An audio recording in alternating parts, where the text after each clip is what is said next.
Okay, good evening and welcome. We're going to launch into the Haggadah tonight, looking a little bit more in depth into some of the difficult passages of the Haggadah.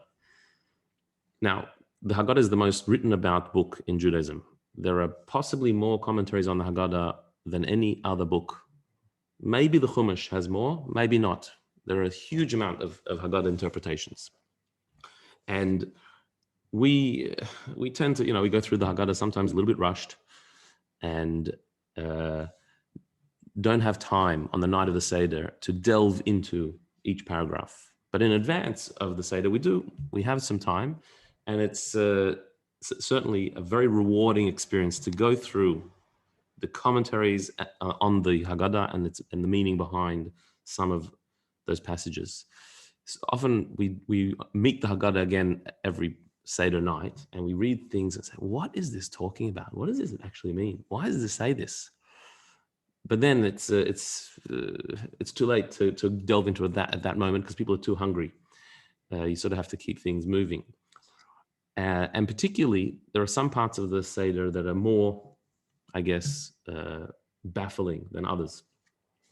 I want to concentrate tonight on one of the sections, a few paragraphs of the Haggadah that's later on in the Haggadah itself, because I feel that the earlier passages get a lot of attention and the later passages less. The last parts, closer to the meal, get much less attention, and that's true of many books. And even if you look at the parasha of the week, often the first verses and the beginning is commented on more than the end, and so it's worthy to look at some of the later passages and get some deeper insight into them.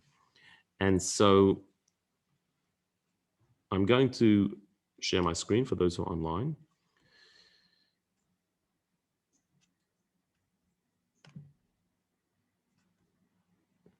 And even those who are here, you might want to look. I'll bring you some water.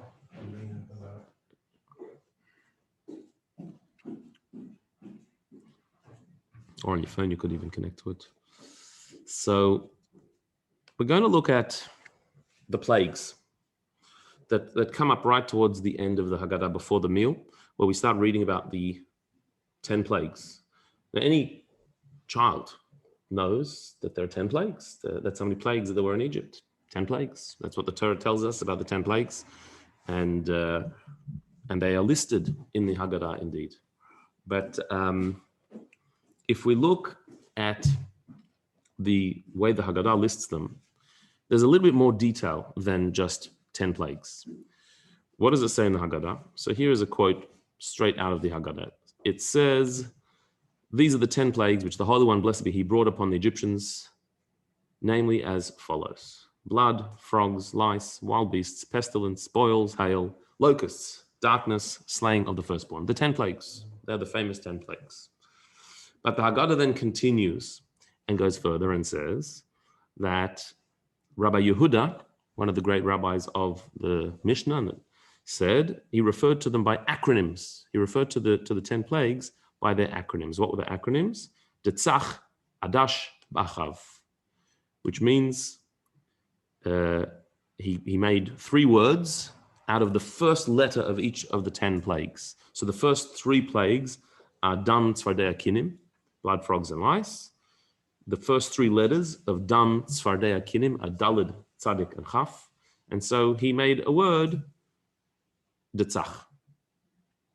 Then the next 3 plagues, Arav, Dever, Shchin, which is the wild beasts, pestilence, and boils. The first 3 letters, Ayin, Dalid, Shin, Adash. And then the last 4 plagues, Barad, Arbe, Choshech, and Becheres. The hail, the locust, the darkness, and the firstborn dying. So he made the acronym from them: Base, Aleph, Chaf, and Ches, and Vav, Ba'achav. Okay, so that's interesting. We've got 10 plagues, then we've got 3 acronyms: the Tzach, Adash, Ba'achav. Rabbi Yosef Haglili, Rabbi Yosef the Galilean, he went further and said, how do you know that the Egyptians were stricken by 10 plagues in Egypt and were then struck by 50 plagues at the sea? So this is where it gets really confusing, because now we're hearing that there were actually more than just the 10 plagues that we are familiar with. There were the 10 plagues in Egypt and 50 plagues at the sea. How do we know this? So he quotes verses, right? The hand of God. But that he says in Egypt, it says about the plagues, the magician said to Pharaoh, this is the finger of God. They said about the plagues, this is the finger of God. At the sea, at the Red Sea, it says, Israel saw the great hand that the Lord laid against Egypt.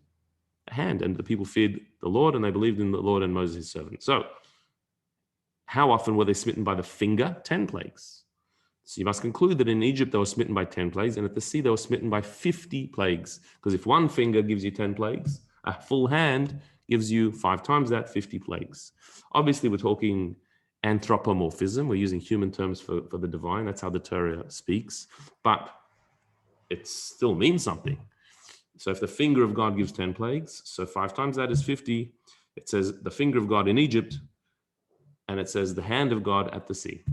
So here's something that reading the Torah we didn't know about, that there were 10 plagues in Israel, in Egypt, and 50 plagues at the sea. So says Rabbi Yossi Haglili, Rabbi Yossi the Galilean. But then Rabbi Eliezer said, how do we know that each individual plague, which the Holy One, blessed be He, brought upon the Egyptians in Egypt, consisted of 4 plagues?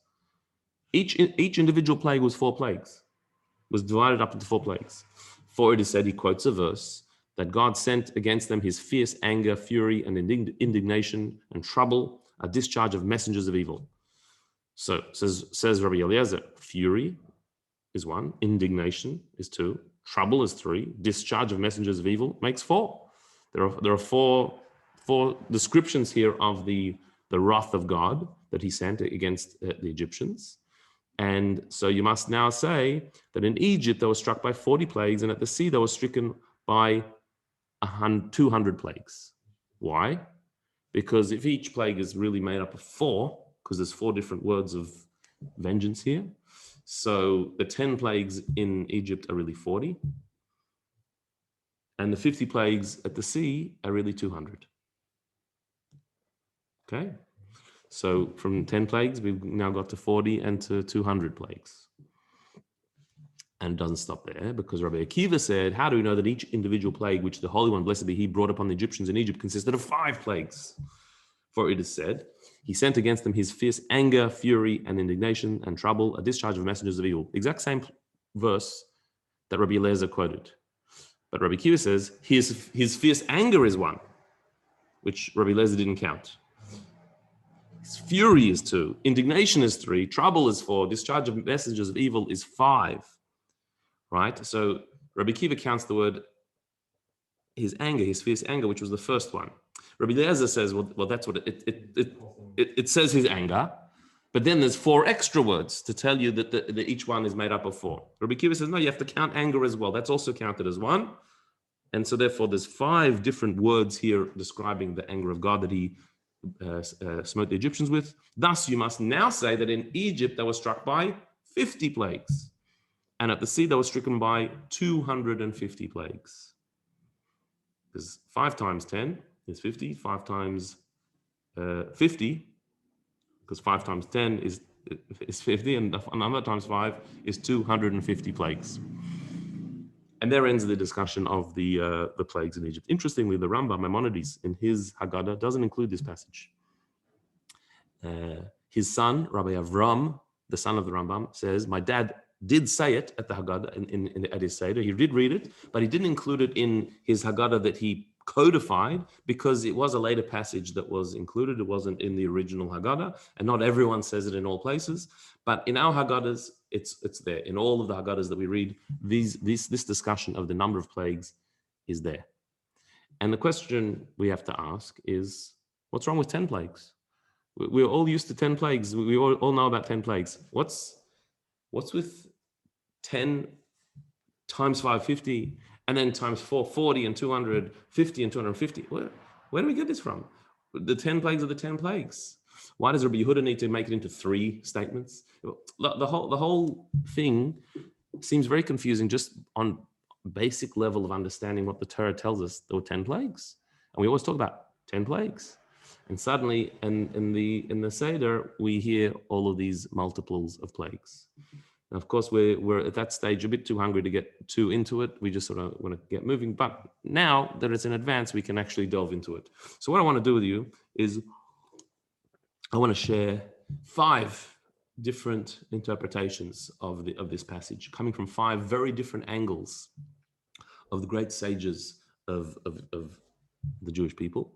Very different thoughts and ideas. And this is just a sampling. It's not because there's only 5. There are many, many more interpretations and ideas behind this. But for the purposes of the evening, we'll just do 5.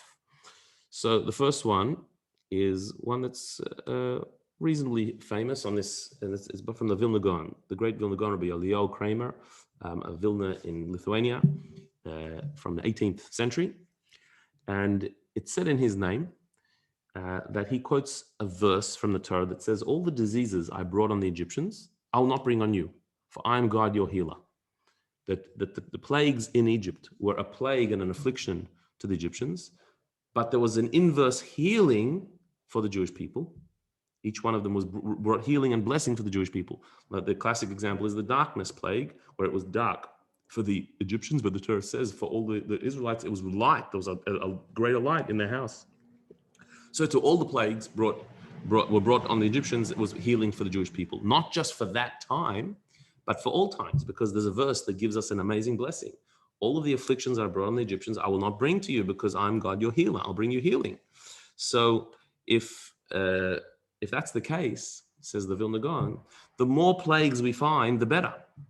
Because whatever the Egyptians suffered, we will not suffer. It's a blessing for us. So don't suffice with 10 and say, Dayenu, that's enough for us, because there's 10 plagues. Let's find more plagues. And so the sages said, well, if there were 10 plagues that were mentioned in the Torah, but that's with the finger of God. And then there were 5 fingers that were used at the sea, because it says that the hand of God was at the sea. So that must mean there were 50 plagues at the sea. They're trying to find more plagues. They're saying, using the exegetical powers, the powers of the Talmudic ways of extrapolating more information from the verses, they're finding more plagues. And that is a valid thing to do. That's what the Torah Shabbat Peh, the oral Torah, is, finding more in the text based on the text itself. So we can find not just 10, but 50 at the sea. And then, that's Rabbi Yosef Glili. Rabbi Eliezer says, well, there's a verse that says this fierce anger, wrath, and all these words that multiply it by 4. So it's 40 and 200. And Rabbi Kiva says, well, in that verse, there's actually 5 words, and so it should be 5, and so it's 50 and 250. What are they trying to do? Trying to expand the number of plagues, because the more plagues, the more healing there is for the Jewish people. And we bring healing to the world. It's the evil Egyptians that were afflicted, but the righteous are blessed.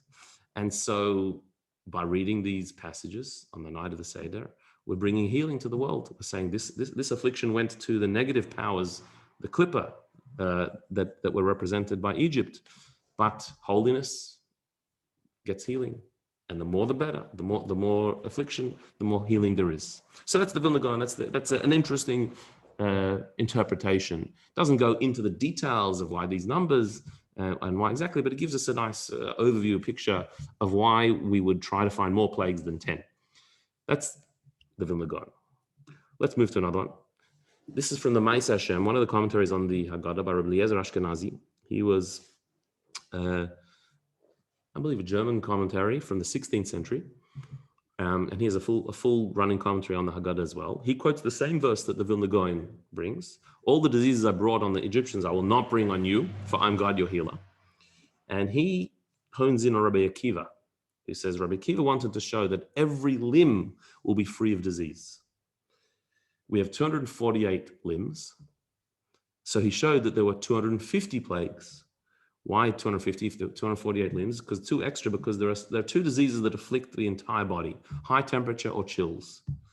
So he says, Tzinun and Pachim, it's called in the Gemara, high temperature or chills that the entire body gets afflicted by. But other than that, every other disease afflicts a certain limb or certain organ or several.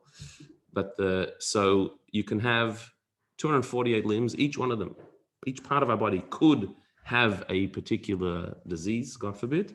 And apart from that, there's also the all-encompassing diseases of higher temperature or low temperature, the chills or the high temperature. So that adds up to 250. So Rabbi Akiva, he was on a mission. His mission was not to just multiply the plagues, but to make the plagues into 250, because that would include all of our limbs, as well as the entire body and the two illnesses that could afflict the entire body. And so by coming to the number 250, by first multiplying the finger to the hand by 5, and then by 5 again, because of the 5 phrases, that Rabbi Akiva achieved what everyone was trying to achieve, and that is to maximize the number of afflictions to be 250, so our entire body should be healthy. And by reading that passage at the Seder, we bring health to ourselves and to the entire world. That's the Maaseh Hashem. A similar angle to the Vilna Gaon, but a little bit more specific as far as the numbers are concerned. And interesting, he did precede the Vilna Gaon by close to 200 years. Next is one from Rabbi Yoel Teitelbaum of Satmar, the Satmar Rebbe who lived in the 1900s, late 1900s, passed away in 1979, I think it was. Originally from Hungary, moved to New York, famous, great scholar, and a polemicist, and in some ways a controversial character as well, but a great scholar of Torah. And he says an interesting idea in explaining the reason why we go through all of these punishments and all of these afflictions and plagues that were more than 10, we reached up to 250. He says there was a judgment against the Jewish people at the sea, at the Red Sea. That the angels, the prosecuting angels said, they're idolaters just like the Egyptians. The Jewish people who left Egypt, many of them were steeped in idolatry. And so the angels said to God, why are you saving them and not them? Like, what's the difference? These guys are idol worshippers, so are these. The Egyptians worship idols, so the Israelites, they do too. Why are they being saved? And it was purely Hashem's kindness that saved us. That really was true. We had become steeped in impurity in Egypt, and it was because of the great future that the Jewish people had, really, that we were saved.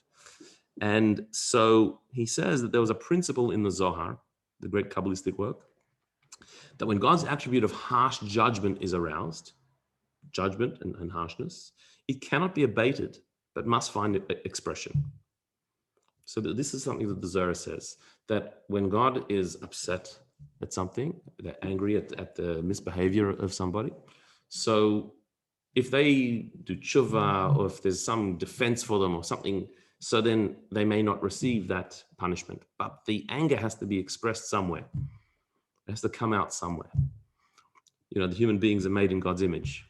So we're exactly the same. People are exactly the same, that we have a frustration or an anger. Maybe we hold it back and we don't let it out. Or maybe the person who we're angry at, we realize actually is not so deserving of our anger. They did nothing wrong. Or they did, but they apologized. So we don't want to express it anymore. But when you feel that anger, it's got to come out somewhere. It has to be expressed somewhere. So the best thing is to get a punching bag. You know, like, no, I don't mean an actual punching bag that you let out your frustration on, or go and play tennis, or do some exercise, or do something to let out, because that frustration has to come out somewhere. We have that because the Zohar says that's the way the divine is, that when the divine anger is aroused, it's got to come out somewhere, even if the reason for the anger has been fixed, but that anger has to be expressed somehow. And so he says the Egyptians received even more plagues at the sea than in Egypt. They had 10 in Egypt, but then 50 at the sea. Why? Because they received the harsh judgment that was originally aimed at Israel. Because Israel, because of our impurity, the angel said, why are you saving them? And that accusation had an effect of divine response. But then there was a defending argument for the Jewish people that how do we get so impure? It wasn't us, it was the Egyptians. The Egyptians forced this upon us.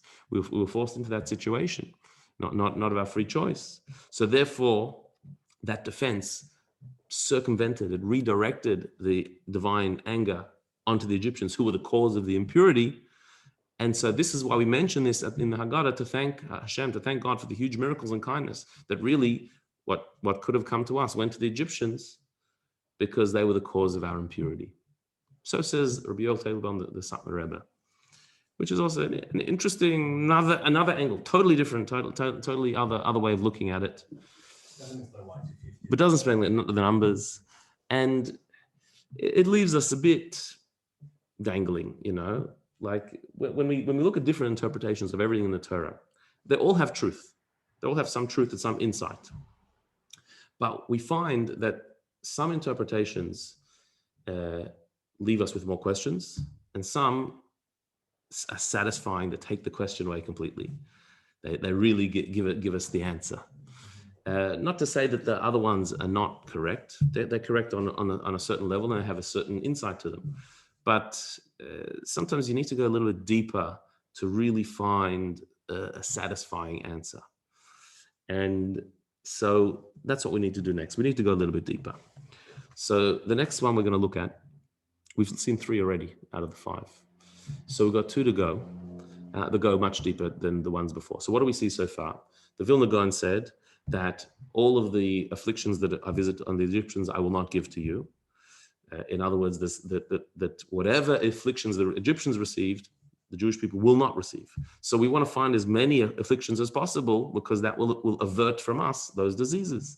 So the sages found big numbers. They went all the way up to 250. That was the Vilna Gaon.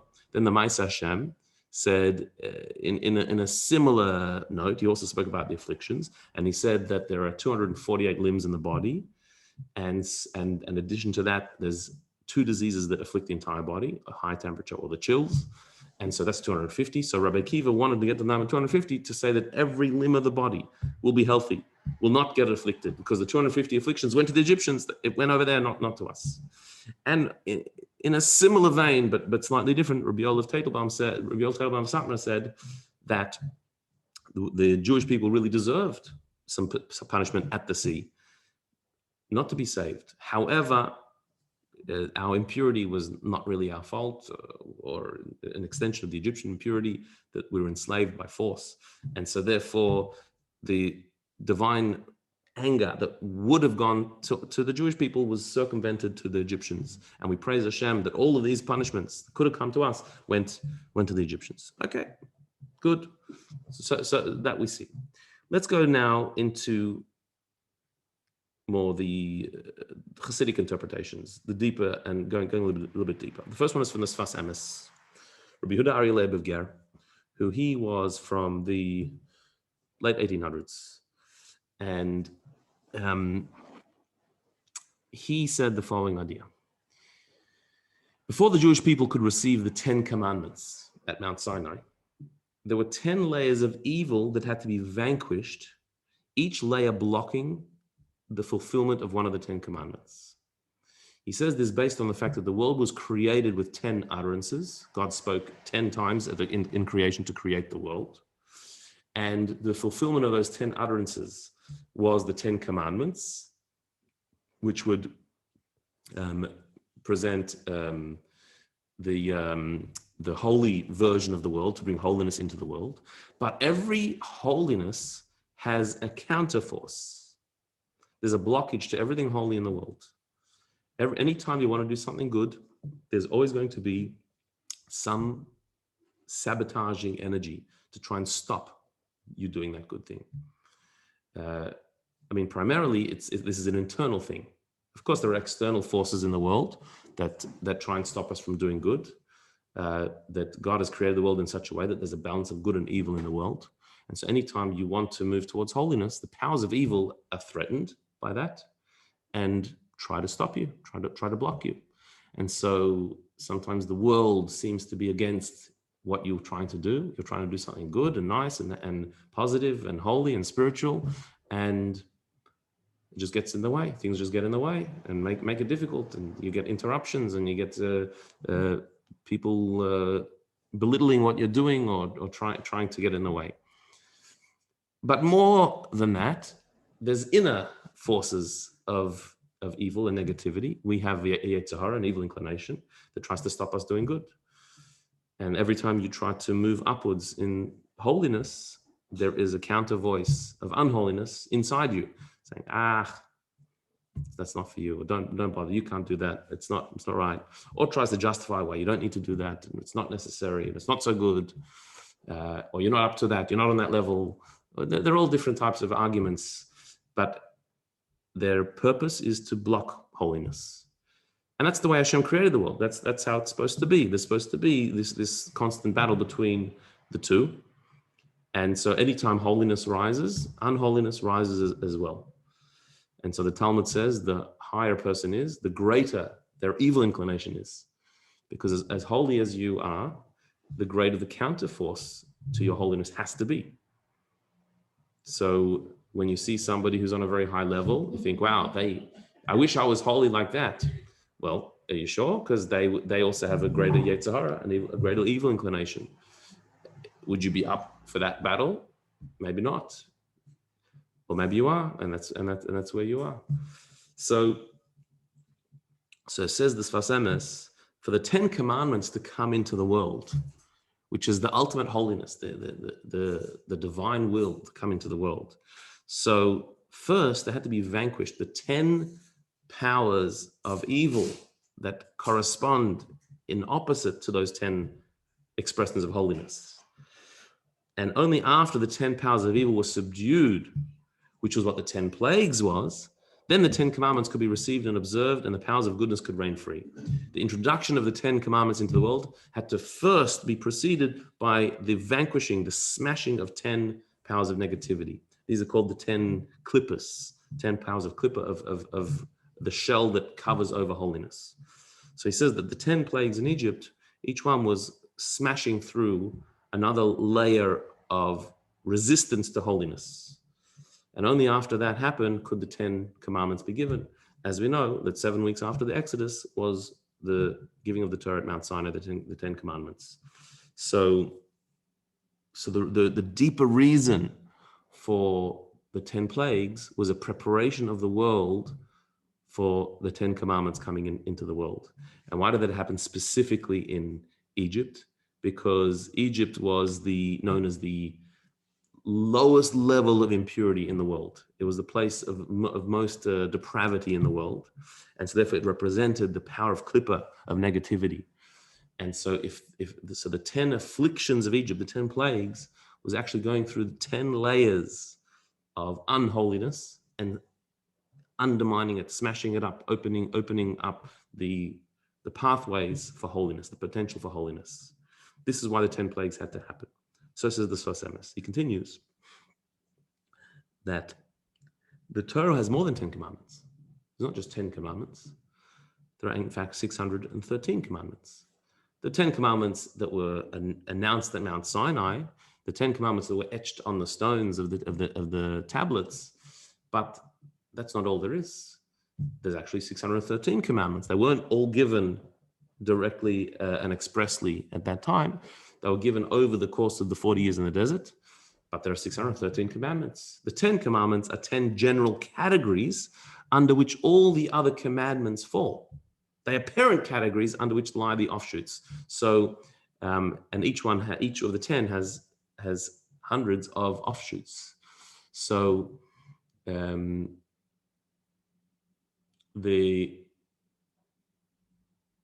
there's a book, Rabbi Gaon, who was a sage from around the 8th century. And he goes through, in his book, each one of the 613 commandments, and he aligns it with one of the 10 commandments. He shows which one of the 10 commandments it relates to. Because the 10 commandments are the parent categories under which the hundreds of offshoots come. So for example, it's in the 10 commandments, it says, remember the Sabbath day and keep it holy. So there are many commandments about holy days, festivals.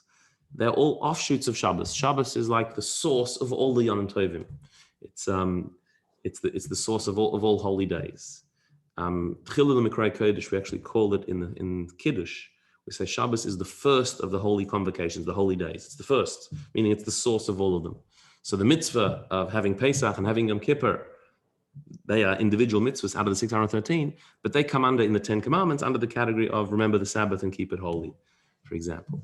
Or in the 10 commandments, when it says that you should not steal, so under that come all the laws of honest business and monetary matters, not just stealing in the narrow sense, but all monetary interactions that we have come under the do not steal. And do not commit adultery would be all of the sexual sins, etc., etc. Each one of the 10 commandments can be associated with one of the 613.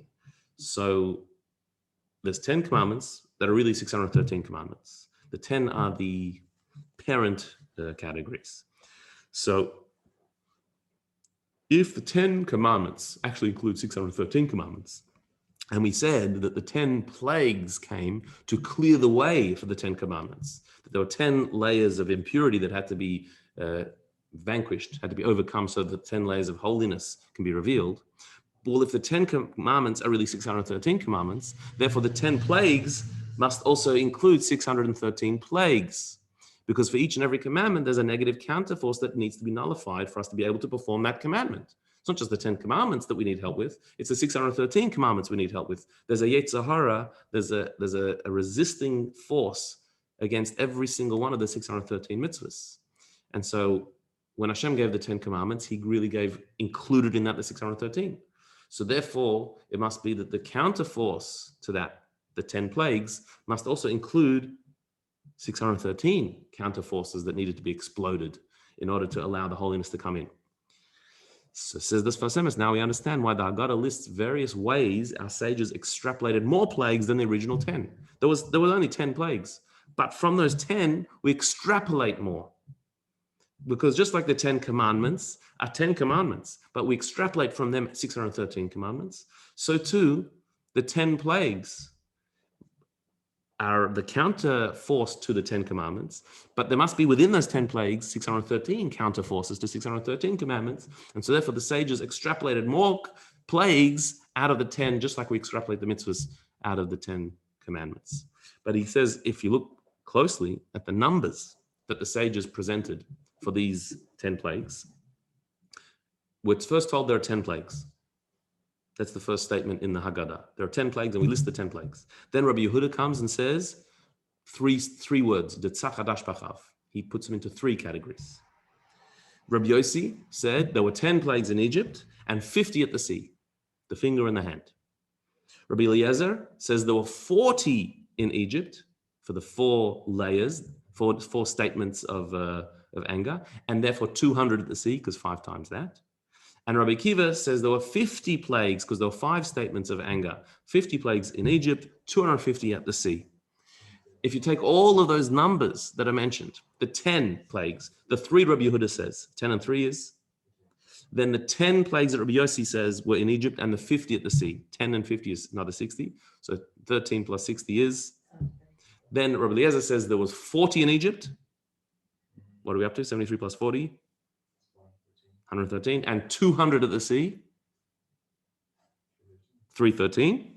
And Rabbi Akiva says there were 50 plagues in Egypt and 250 at the sea, 613, 613, exactly 613. So all the numbers that are mentioned here of the plagues get to 613. And so the Sfas Emes says, so this is why the Haggadah, he extrapolates all these from 10. We got 3. We got 10 and 50, we got 40 and 200, we got 50 and 250. All of these numbers together add up to 613. That can't be by accident. That's not a coincidence. This is because these are the 10 commandments that extrapolate to 613 commandments. To prepare ourselves for them, we take the 10 plagues which extrapolate to 613 different versions with all the opinions. Now you could say, hang on a minute, these are different opinions. They're not accumulated opinions, they're different opinions. Rabbi Yehuda said in number 3, Detzach Hadash Bachav. Rabbi Yossi says 10 plagues and 50 plagues, which is different to Rabbi Eliezer says 40 and 200, and Rabbi Akiva says 50 and 250. They're different opinions. But there's a principle in Torah that says, Eilu ve'eilu divrei Elokim chaim. All opinions have truth and have validity. Even when they're contradictory, they all describe a reality.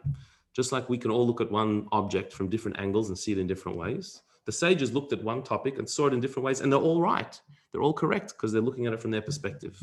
And so therefore, we don't discount one opinion in the way of another opinion. They don't displace each other. They all have validity. And so when we look at them all as a whole, including them all, we get to 613. And what the Sfas Emes here is saying is something very powerful, that every single mitzvah has a force to stop it. There is a resistance to do a mitzvah. How do you know when you're doing something good? What's the test to know that you're actually doing something spiritual? That there is something trying to stop you.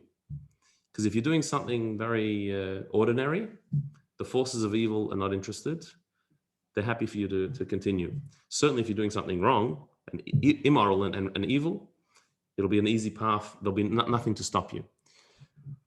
But when you want to do something good, when you want to do something holy, when you want to do a mitzvah, there is going to be something to stop you. And the fact that we can do a mitzvah is only because the world was prepared through the 10 plagues, which extrapolate out to 613 plagues, that allowed those mitzvahs to come into the world. But for us to do a mitzvah, every time we have to relive this. And we have to see ourselves as if we went out of Egypt, we experienced this. And so therefore, we need to arouse, draw down the power of these plagues to strike down the negativity holding us back from a mitzvah. And so part of the Seder night, reliving this experience, is going through these numbers, going through the plagues, naming them, listing them, counting them, because we're trying to arouse that divine power of exploding the blockage, whatever's holding us back from a mitzvah, and allowing us to express that mitzvah, to do it in full. So that's the Sfas Emes, fascinating idea, and that one actually takes into account all the numbers. Every number that's listed there in the Haggadah is accounted for in the Sfas Emes's genius interpretation. Okay, so I want to look at one more layer to this. And this is from the Rebbe, the Lubavitcher Rebbe, in his talks on the Haggadah. He says, similarly to what we said about from the Sfas Emes, the purpose of the plagues was to break the impurity and negativity of Egypt. That there was a certain clip, a certain negativity that Egypt represented and brought into the world. The plagues was to weaken that, to bring it to break down the impurity. Rabbi Eliezer and Rabbi Akiva debated on how deep the impurity and consequently the plague penetrated the physical matter of the object being smitten. The debate was, Rabbi Eliezer said 4 times, each plague was 4 times, and Rabbi Akiva said each plague was 5 times. They based it on the verse, whether you read all 5 statements in the verse or you just read 4 of them. If the first one is just saying what it's saying, that God smote the Egyptians with anger, and then the extra 4 you look at, or you look at even that first one and you count that as 5. That was their debate on a technical level. But on a deeper level, what they were debating was when the plague afflicted the objects in Egypt, when it came down and the water turned to blood, for example. So what was being afflicted? Was it the water or did the affliction penetrate the water till its very core? And that's the debate. It's really a 3-way debate. Rabbi Yossi said 10 plagues and 50 at the sea. Rabbi Eliezer said 40 plagues and 200 at the sea, because it's 4 times. And Rabbi Akiva said, no, 50 plagues and 250 at the sea. It's based on how deep did the plague afflict, which is a response to how deep was the evil buried in Egypt. The Rebbe explains it like this. The ancient philosophers classified 4 building blocks of matter, known as the Arba Yesodis, the 4 elements: fire, air, water, and earth. And they said that everything in the world is made up of 4 elements. That even though if you look at a table, you don't see fire, air, water, and earth, you don't see any of them, but in actual fact, the table is made up of all 4. The wood of the table is made up of all 4. It doesn't mean there's fire in the table or there's water in the table, although there is some moisture. What it means is that there's these elements. Fire is the heat and the warmth of it. Air is the gaseous type of nature of it. Water is the moisture, and earth is the dry, solid material of the table. This is true of every physical object, every spiritual object. Everything is made up of the four elements in different combinations, in different levels.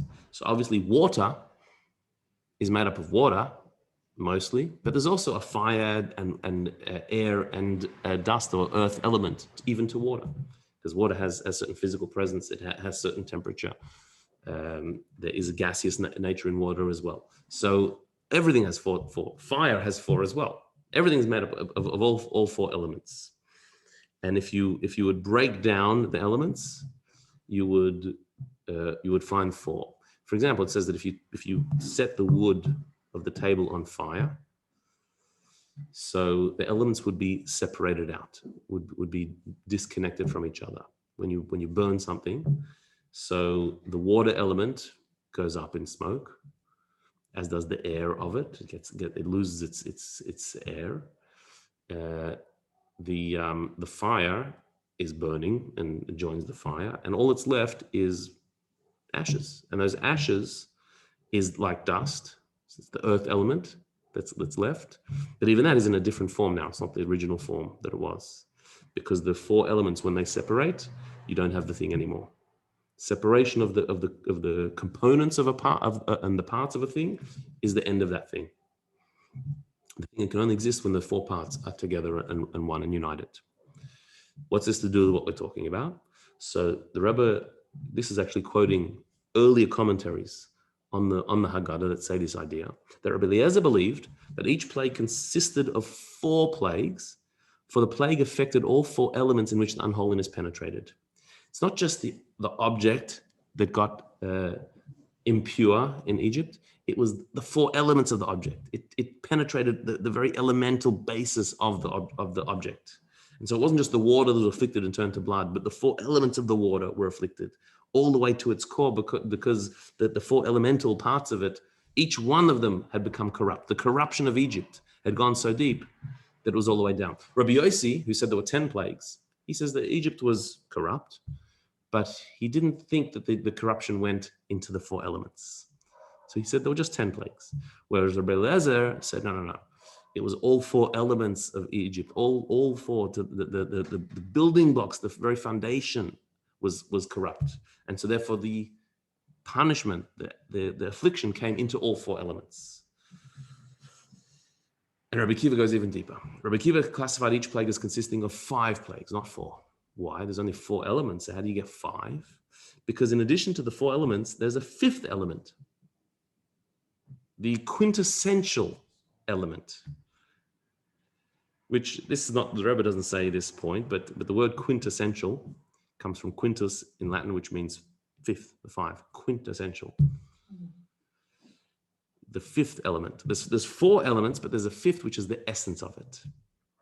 It's an undefined essence, the potentiality, the source of the 4 elements. It's higher than all 4. There's the 4 elements: water, air, fire, and earth. They're the 4 defined elements. And then there's the essence of that being that is beyond and above the 4, the thing itself.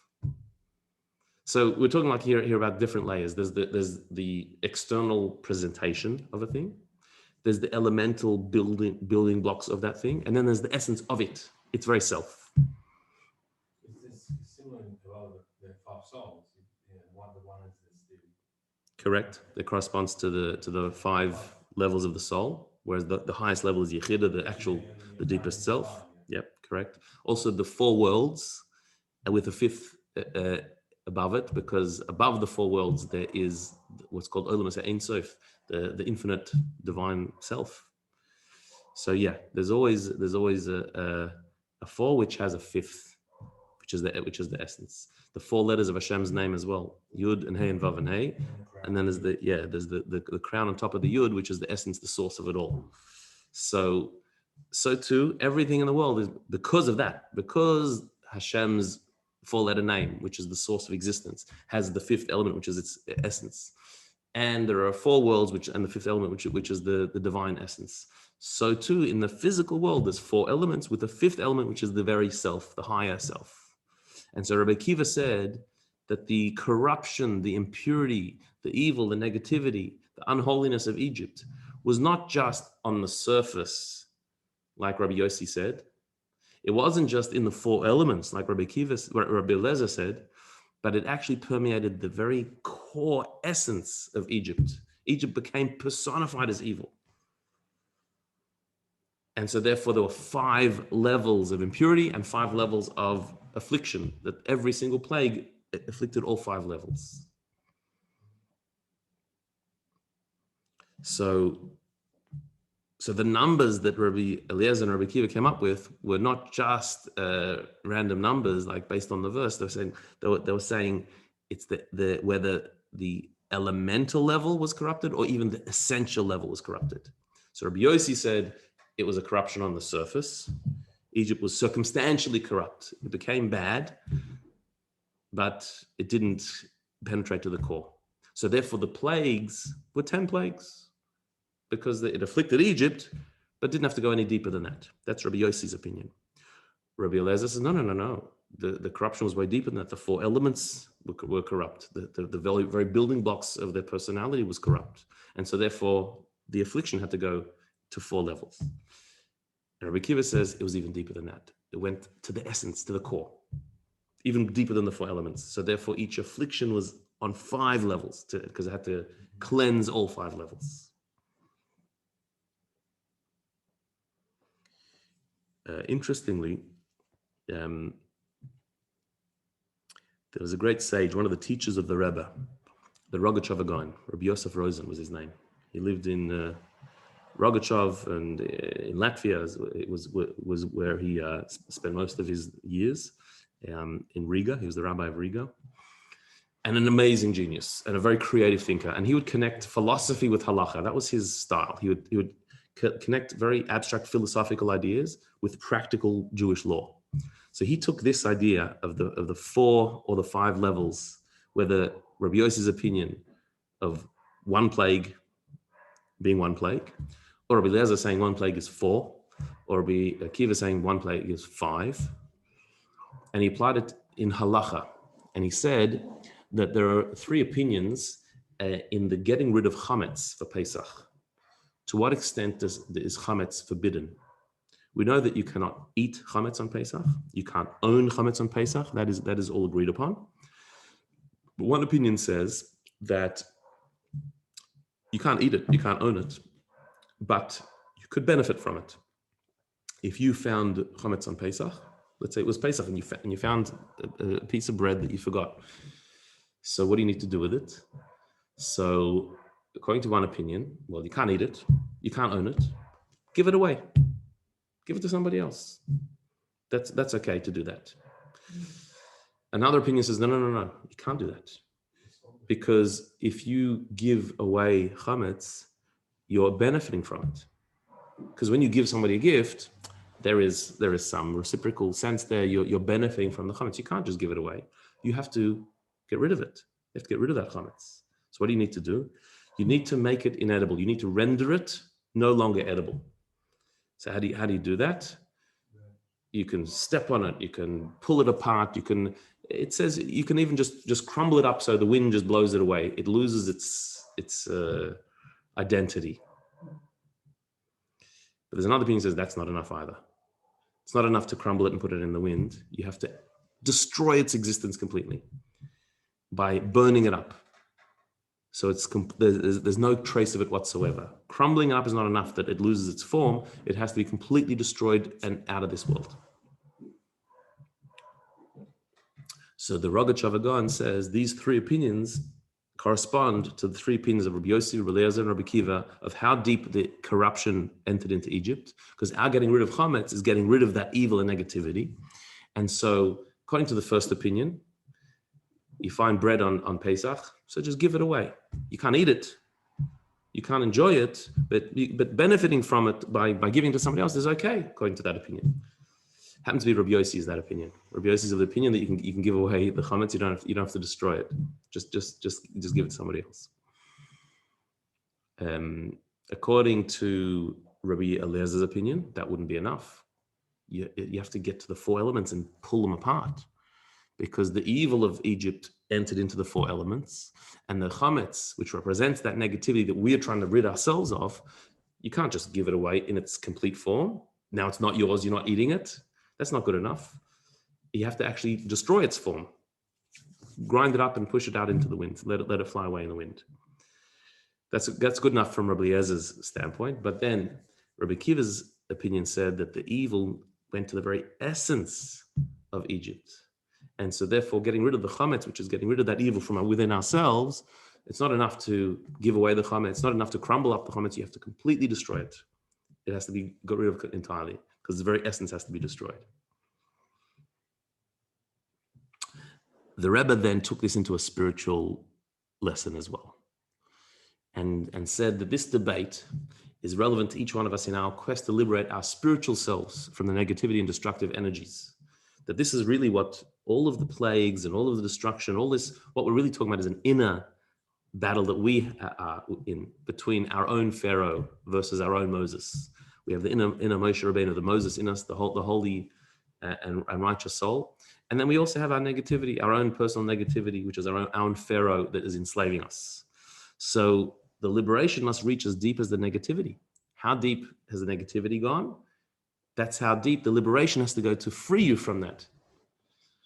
So according to Rabbi Yossi, he believed that the negativity was just on the surface. And so 10 plagues was enough, a little bit of a shakeup, and the negativity is gone. But Rabbi Eliezer said, no, it has to go deeper.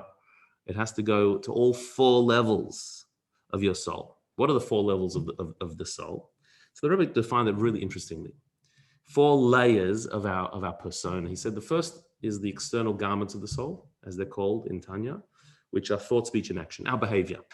The first layer of your personality is how you behave, what you do, what you say, even what you think. But these things are behavior. It's what you're involved with at any one particular time. And the first thing to fix, the first thing to work on is always behavior. The first thing you need to purify, elevate, get rid of negativity is always what you're actually doing. Because even if you internally still have negativity, but if you're doing the right thing, if you're doing good, then it's good. That's the most important thing, to do good. Sometimes we spend a lot of time worrying about how we feel, or if we're inspired, or if we're in the mood. That's secondary. The first thing is, what are you doing? Even if you're not in the mood, do something good. Even if you're not such a righteous, holy person, act righteous and holy. Do righteous things. Behave in a righteous way, in a good way, in a moral way. That's always number one. Purify your behavior. Now, behavior is not just doing as far as doing actions. It's even talking, the way you speak, the words you use, the things you speak about, to refine that. And even your thinking, meaning the things that you give your attention to, the mindset that you set for yourself, the things that you focus on, your attitudes, that you have control over as well. You don't have control over every thought that pops into your head, but you do have control of what thought you entertain, what you focus on. That's a part of behavior. That's the most external level. Speech, thought, speech, and action, which are called the garments of the soul. That's number one that you have to purify. But then deeper than that is your emotion, your feelings, your excitement about things. What are you excited about? What are you inspired by? What are you into? Where do your feelings lead you? How do you feel about doing the right thing and doing the wrong thing? Do you feel embarrassed and ashamed because what other people might think when you do the right thing? That needs to be worked on. Are you intimidated by what others will think or say? This is your world of emotion, your feeling about doing the right thing. That has to be purified as well. You have to work on that. If there's resistance on the emotional level of doing good, that needs to be purified and worked on. Deeper than emotion is intellect. Intellect actually is deeper than emotion, because our mentality, our mindset, our philosophy, our outlook will determine where our emotions go. What you see in your mind as being valuable, what you value intellectually as being something good, that's what your heart will yearn for and desire. what you see in your mind, what you understand to be wrong, your heart will withdraw from. So if you in your mindset there are bad philosophies, negative attitudes, that has to be worked on and purified. You have to go even into the intellectual world. But then there's something even deeper than intelligence, and that is what we call commitment or devotion, ratzon, will.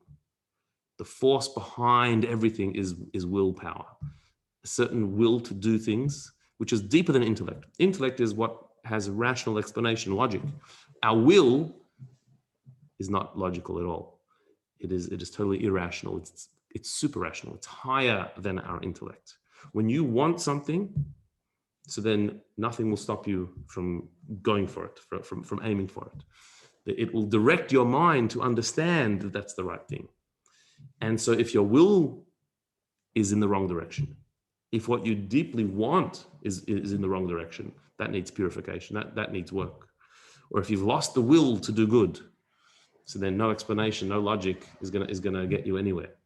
You need to correct that. So when Rabbi Eliezer said that the plagues afflicted all four elements, all four levels of the reality of Egypt, what it means for us internally is that we have to dig into all four levels of our personality: the behavior level, the emotional level, the intellectual level, and the will, the drive, the commitment and devotion to aiming to the right thing, and make sure that all four levels, we extract the negativity, the Egyptian clipper, and bring out the holiness. So then if that's Rabbi Eliezer, what's Rabbi Akiva? Rabbi Akiva said 5 levels. What's the 5th level? Rabbi Akiva maintained that the Exodus must reach an even deeper level. Our deepest core must also experience the spiritual liberation from the shackles of the ego. True spiritual freedom is the ability to be subsumed in the oneness of God, losing any sense of being a distinct entity, separate and detached from the infinite source of reality. So the Rebbe explains that even if you've got the will, even if all 4 levels are aligned, but sometimes there's a sense of ego, of separateness from God, that it's about me, that I become I'm self-absorbed. Even in my spirituality, I can be self-absorbed. Rabbi Akiva said, you got to even fix that. The deepest spirituality has to be goal-focused, not self-focused. It's about serving a higher purpose, not my self-fulfillment. It's about doing what I'm here to do. And that's going to the very core of self and making sure your self is higher focused, is focused on even higher. And so Rabbi Akiva says all 5 levels have to be purified. You have to go not just in your behavior, emotion, intellect, and your will and drive. You have to go to your very core, your very essence, which is your essential self, and make sure that that is aligned with the divine will. It's not about you, it's about something higher than you. And the Rebbe points out that Rabbi Akiva was the one who saw this. He understood this more than the other sages, more than Rabbi Eliezer, who said there's 4, and certainly more than Rabbi Yossi, who said there's just the one. Because Rabbi Akiva, his parents had converted to Judaism. So he appreciated the power of total transformation of self, to total reinvention. A conversion is a total reinvention of self. So Rabbi Akiva, because he came from people who were Romans originally, and Roman idolaters, and who at the time also were really the enemy of the Jewish people. And they switched and embraced the Torah and mitzvahs. They embraced the holiness of Judaism. Rabbi Akiva came from that, so he understood what total transformation was, what it means to completely turn yourself around. And he said, and that's what we need to do, all of us need to do on Pesach, an absolute and total transformation.